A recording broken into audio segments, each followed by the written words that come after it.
Tonton video ini sampai selesai agar Anda tidak gagal paham.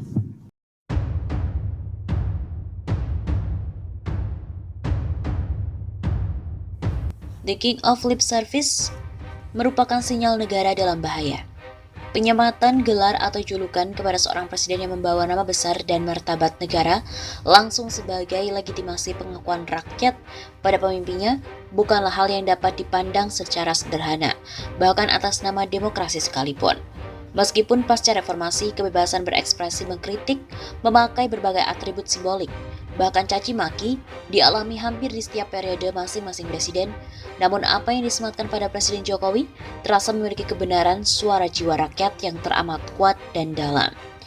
Indikator itu dapat dilihat dari meluasnya suara dari banyak kalangan intelektual akademik, profesional, hingga rakyat biasa yang antusias menyambut di media sosial sebagai pembenaran atas julukan itu.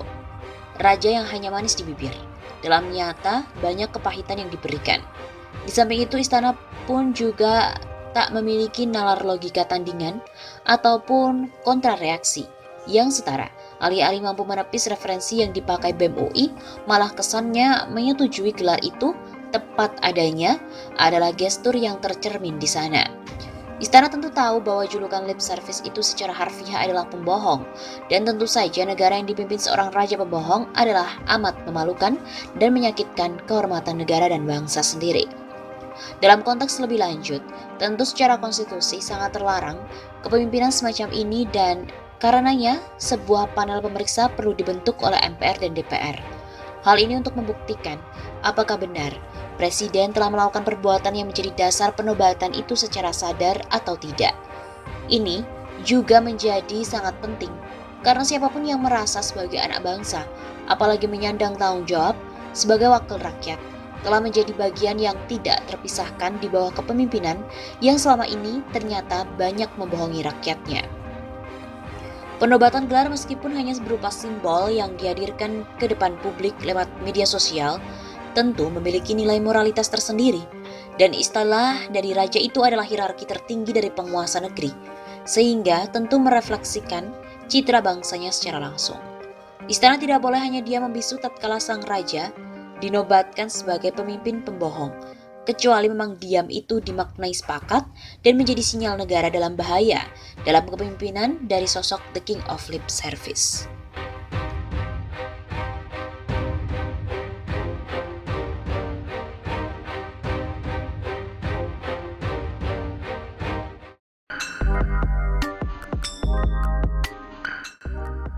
Referendum Jokowi pembual atau berprestasi. Mulai hangat pro dan kontra soal pandangan bahwa Jokowi itu pembual atau Jokowi berprestasi. Karena pembual maka wajar jika Jokowi mundur cepat. Tetapi argumen lain menyatakan bahwa Jokowi itu berprestasi karena layak untuk diberi kesempatan menambah periode jabatan satu kali lagi. Pro kontra hanya buang energi dan jika tidak dikelola dengan baik akan menjadi friksi, konflik atau bahkan ledakan politik.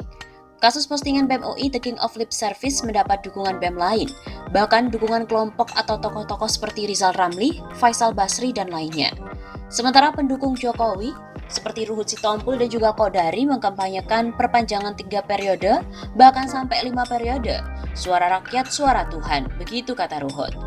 Nah, untuk membuktikan kebenaran suara Tuhan itu kemana, maka kita tanyakan saja pada rakyat untuk melalui referendum. Opsinya Jokowi pembual atau Jokowi berprestasi.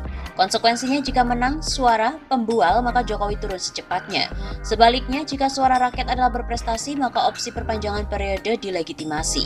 Partai politik dan parlemen baik DPR maupun MPR mestinya siap menangkap dan menindaklanjuti apa yang diputuskan oleh suara Tuhan yang didapat secara fair dan jujur.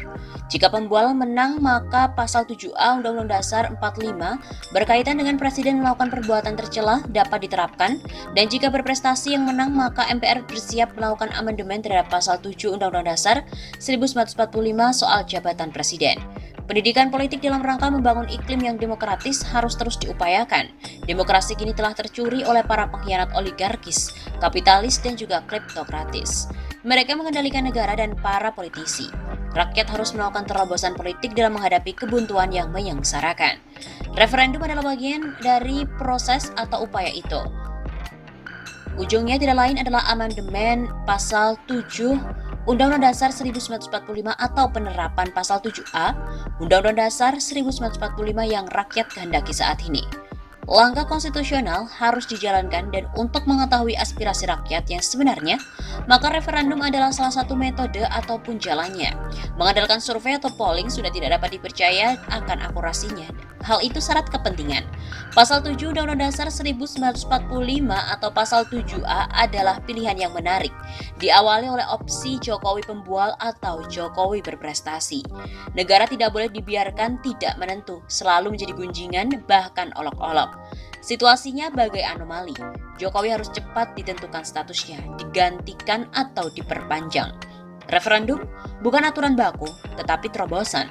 Bangsa ini perlu mengambil keputusan cepat agar dapat selamat. Pemilu 2024 butuh landasan penguat sebab bisa saja tidak terlaksana.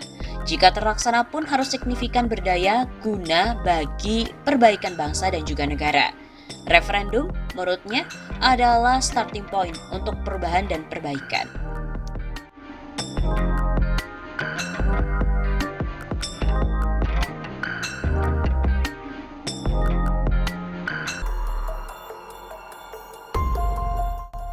Jelang kedatangan Jokowi, spanduk selamat datang The King of Lip Service hiasi batas kota Kendari.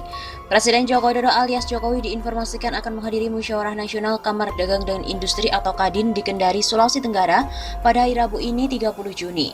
Namun menjelang kedatangan Presiden Jokowi, sebuah panduk cukup besar bertuliskan selamat datang The King of Lip Service tampak menghiasi gerbang batas kota Kendari, Konawe Selatan. Seperti diketahui, gelar The King of Lip Service ini merupakan bentuk kritikan yang disampaikan oleh BEM UI kepada Presiden Jokowi beberapa waktu yang lalu. Dilansir melalui terkini.id pada Rabu 30 Juni, spanduk bertuliskan selamat datang The King of Lip Service di depan gerbang perbatasan Kota Kendari, Konawe Selatan, merupakan inisiatif dari Konsorsium Gerakan Menolak Munas Kadin.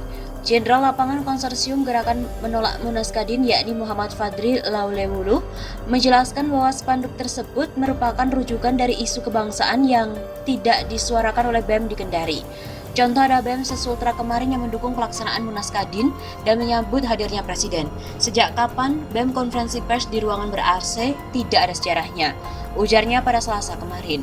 Oleh karena itu, pada saat BEM UI mengeluarkan isu The King of Lip Service kepada Presiden yang sempat diretas akun media sosialnya itu, pihaknya pun memang memasang tulisan tersebut di Kendari.